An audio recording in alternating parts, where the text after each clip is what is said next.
পটল, yes sir. আলু, present please. Ghantu. উপস্থিত। তো বাচ্চারা, আজকে সবাইকে জানাই শুভ নববর্ষ। তো এই নববর্ষ উপলক্ষে আজকে তোদেরকে আমরা পড়াবো না, তোরা আমায় কোশ্চেন করবি আর আমি তোদেরকে উত্তর দেব। তোরা খুশি তো? ঠিক আছে, বল তোরা কে কি জিজ্ঞাসা করবি, কর আমাকে। আমি স্যার স্যার আমি। ঠিক আছে তুই বল তো।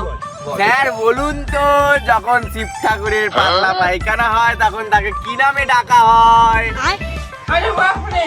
এ আবার কি ধরনের প্রশ্ন রে? আমি জানি না, তুই বল দেখি। তুই বল। পারলেন না তো স্যার, বলছি উত্তরটা শুনুন। হর হর হর মহাদেব। আমি বলবো বল তাড়াতাড়ি বল।